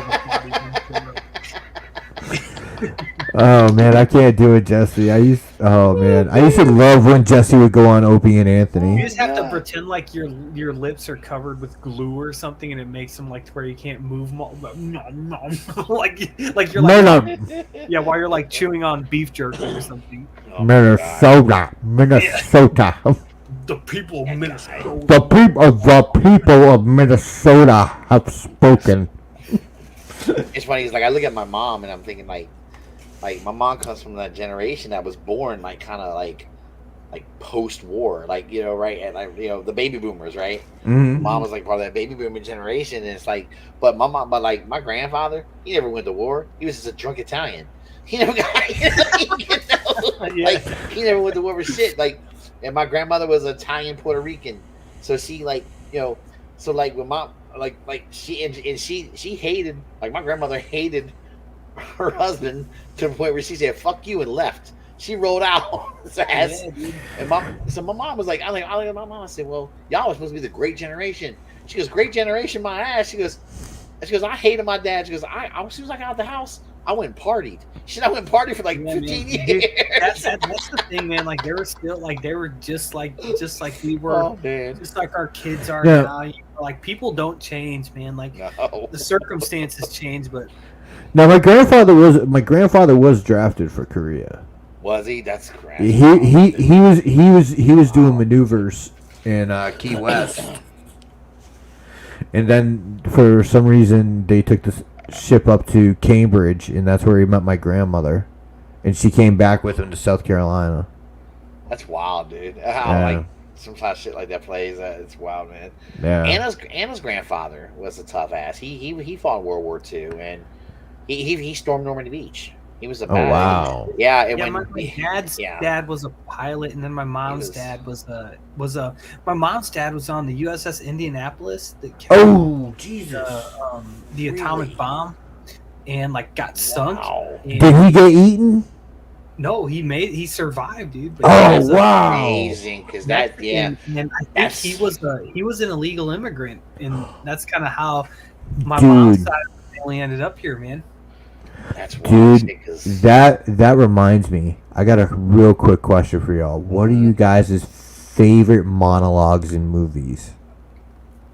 Oh man, I might need some thought on this, but like favorite monologue, yeah, we might want to think about this for next week, dude. That's a good topic. You mean like favorite intro to a movie, kind of like when you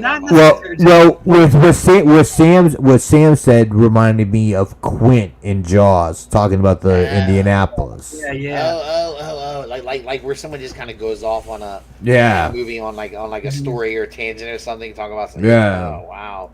That was wild, Quint. Quint. Throw that in the chat so we could fucking do that shit. That'd be fun. Yeah, Quint was Quint. I remember that. That was actually a good scene, because, like, I don't know. It sounds like the most horrifying, fucked up situation. Oh God. Yeah, I mean, how many of the motherfuckers were still alive in the water? But then, by the time the rescues, a lot of them were just gone, dude. Because got it off. That's it, man. Jesus Christ. I mean, yeah. This goes to show you. When the ship goes down, the sharks come. That's right. Yeah. We ain't the top of the food chain everywhere, brother. Yeah. Damn sure. Yes, sir. That's wild. It's funny. Everyone has like a family member probably they could trace back that was like horrific shit, you know. Like supposedly, this is according to my mother, who I trust like fucking fart. Okay. But according to her, because my grandmother's maiden name was Prescott, supposedly we are related to the Prescotts from the Revolutionary War, the one that said "Don't shoot till you see the whites of their eyes," and the one that made Paul Revere's Ride with William Dawes. Oh shit! I mean, supposedly we're related to them. I don't know if it's true or not, but I claim it. Maybe. Why not? Yeah, why not? But because who's gonna know? I think every family has that crazy shit. Like, you know, it's like. But I do know for a fact. I do know for a fact we are on the Brammer side. We are related to the Bondurants down in Rocky Mount.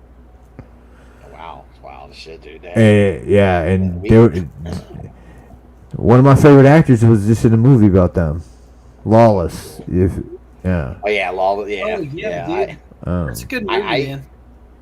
I think back about my family is crazy because all of them. Tom Hardy, Shia LaBeouf, and one. Dude, I don't know that dude's name, but he's a great actor. Jason Clarke. Yeah. Because I've liked him in everything I've seen, even in that Terminator shit, he was good. Yeah. Planet of the Apes. Mm-hmm. I think you're right. I don't think I've seen him in anything bad, or he was horrendous. It was good.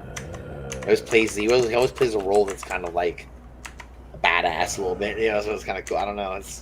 I don't know. Like my family's history is interesting because it's like, yeah, we're Italian, but they forget to mention all the other European muttery that came in there. But they always claim the Italian part, but they don't talk about the other parts that got in there. The Puerto Rican, you know.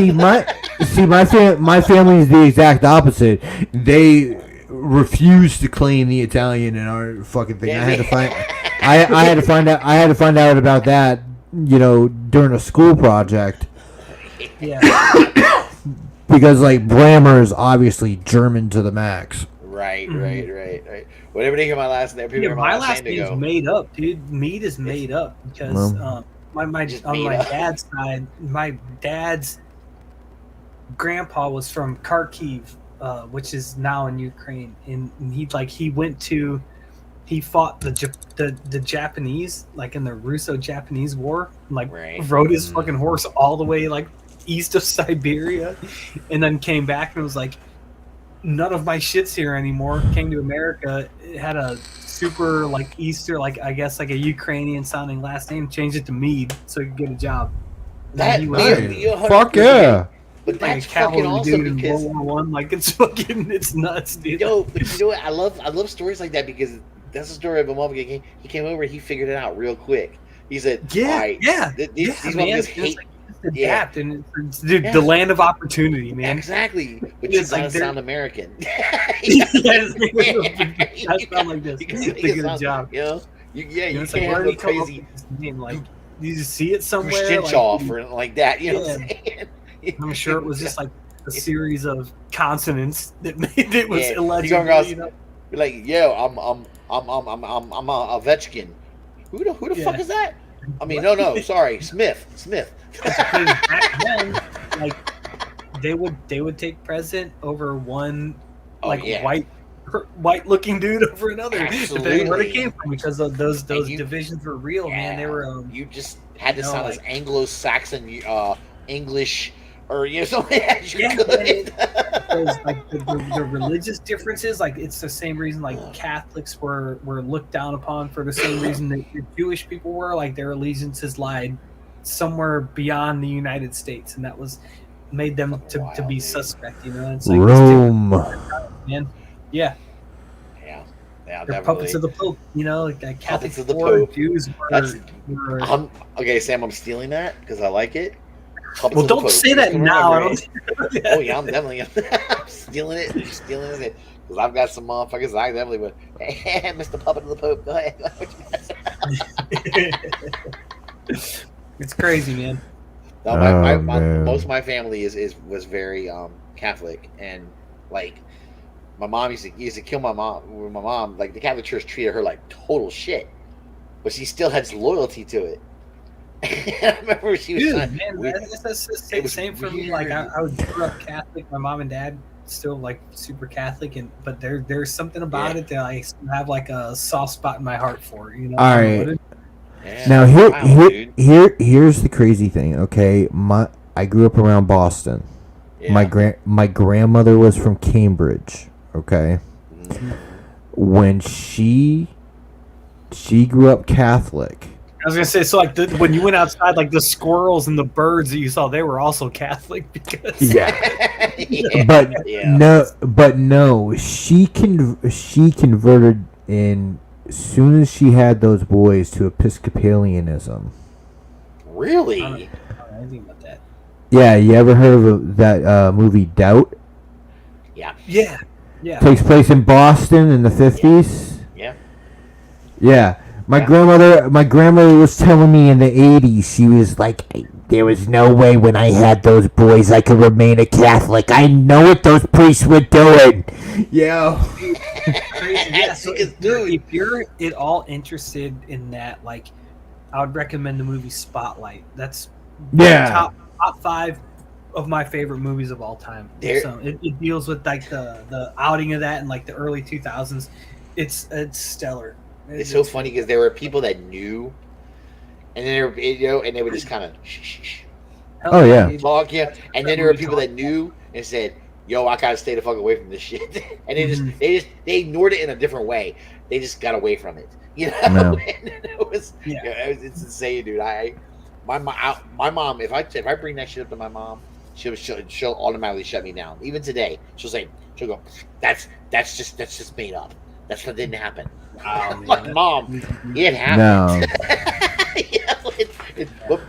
No. My mother's that generation of the if I ignore it, it didn't happen. It's like, no, it happened.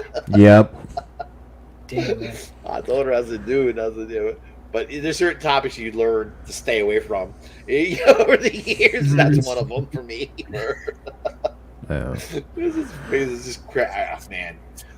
Yeah, the same thing with Trump. Like, I can't talk politics with her because she was a Trump person, And automatically, I had to shut it down because I want to get so irate with the shit she talks. I'm just like, oh my god, it's like you hypnotized you. What the fuck? I seriously, because like, oh man, it's lost with this generation and our generation. My granddad always told me, man, you don't talk politics. And you don't talk religion with family or friends because it's true. Or money, and you don't lend them money. Yeah, I never lend them money. No. But that's true though about for sure about religion and politics. Man, yeah, dude, and it's like I feel like that fucked over so many people because now because of that, people don't know how to talk about that shit. Yeah, what I mean? Because I feel like people are so used to avoiding it. Like, because I was like Russ, I was the same thing with my dad because him and I are just different ends of things. But like, I don't know. In the last couple of years, I was just like, this dude's not going to be around forever, right? And I'm sick of like ignoring this part of who he is, right? So like, sure, I just tended to press him on things, and if I thought he was wrong, I'd press him, and if he had a good point, I would hear it. And if he had a different perspective, I would listen to that too. And I feel like it's been like the best for mine and his relationship. Like the best thing in that's years, cool. in a long time. Because it works good. My brothers are kind of like, oh, he's just this. And I'm like, no, he's not. Like, he's a complex person who has different opinions than you guys do. And I disagree with a lot of those things. But he's not some fucking monster. Like, he's just, and I for me, it's been good for me. Like, and I feel like that's like the bad thing about that was you don't talk. No, man, people are bad about it because they don't do it.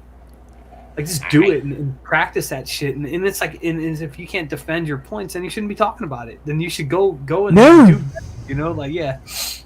But like that's the thing. These are topics that if you discuss them with people, that if they're not discussed delicately and with finesse, they can it can lead to problems in a relationship. And I'll say that when I do talk this shit with my dad, like he'll say something that's blatantly wrong, and I have a shit ton of data to prove him wrong. I don't support them. I don't lay into them, but you know, there's a way to do it. Sure.